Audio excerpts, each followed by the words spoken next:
Greetings, my lords and my ladies. Welcome to another episode of Chronicles of the Immortals, where we uncover stories of our beloved heroes.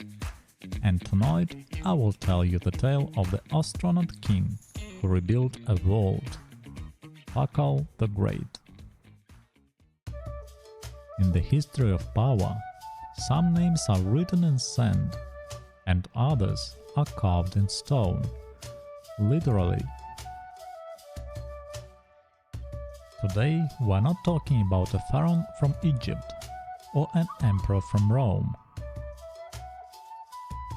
We're going to the heart of the Maya world, to the city of Palenque, deep in the jungles of Chiapas, Mexico.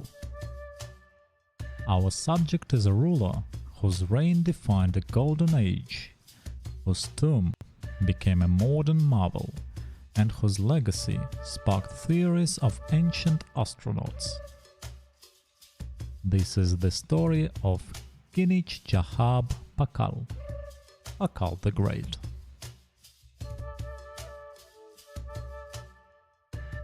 When we think of ancient powerhouse rulers, we often overlook the kings of the Americas.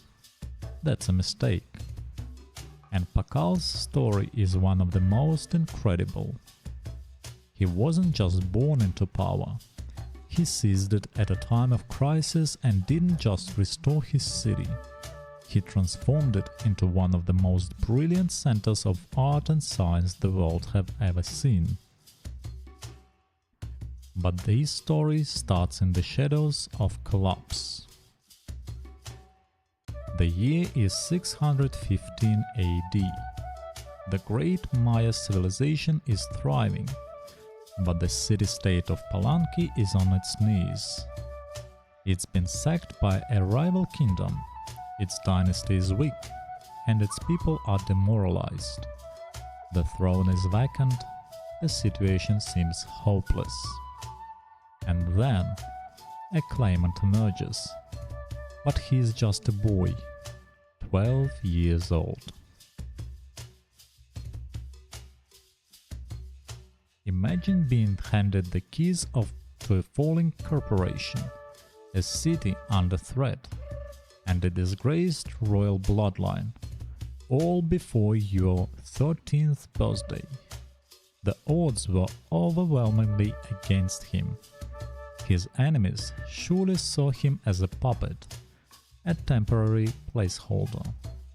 They were wrong.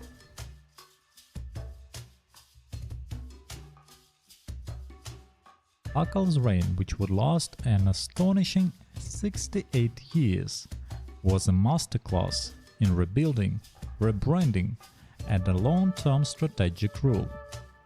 His first order of business secured his legitimacy. He commissioned elaborate carvings that connected him directly to the divine founding ancestors of Palenque, essentially creating the world's most powerful political propaganda. Then he started to build, and he didn't stop.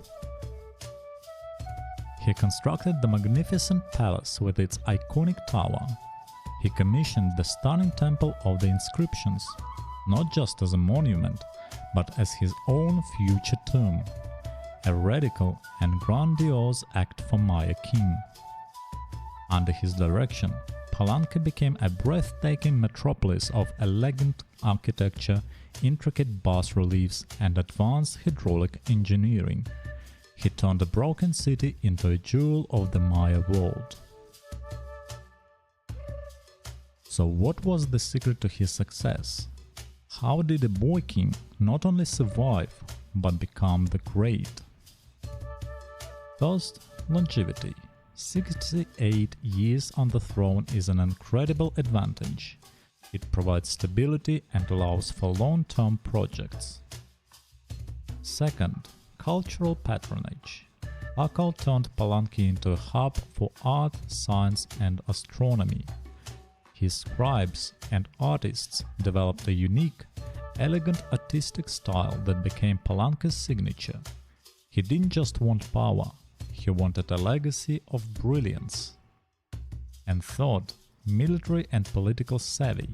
He wasn't a pacifist. He fought strategic wars to secure his borders and re-establish Palanke's dominance, creating a period of prosperity that would continue under his sons. But for all his earthly achievements, Pakal is most famous for his death. In 683 AD, at the age of 80, the king who had ruled for most of living memory finally passed away. He was buried deep within the Temple of the Inscriptions in a monumental sarcophagus. When archaeologists opened it in 1952, they found one of the most spectacular royal tombs ever discovered in the Americas. An intact burial filled with jade, treasures and a magnificent carved lid. And that lid caused a firestorm. To some, it depicted Pakal being reborn from the jaws of the underworld. To others, it was a rich cosmological map of Maya beliefs. But in the 1960s, a popular author looked at it and saw something else entirely. A man sitting at the controls of a rocket ship, his hand on controls, his foot on a pedal, with flames and exhaust pouring out the back.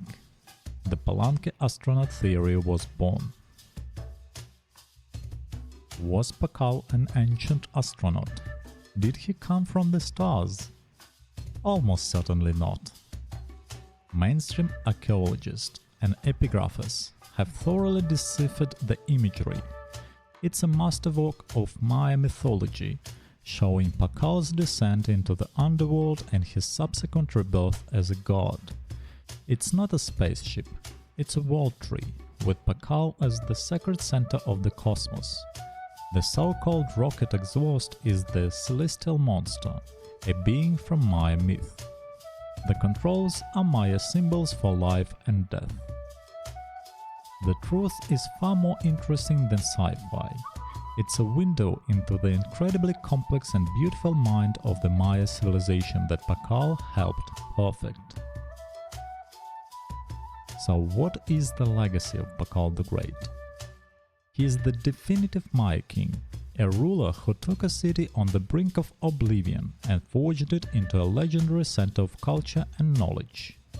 His reign is a testament to the power of vision, patronage and sheer, undeniable will. He was a master of politics, a patron of the arts, and a man so impactful that his death and the incredible tomb he built for himself would spark mysteries and debates for centuries to come.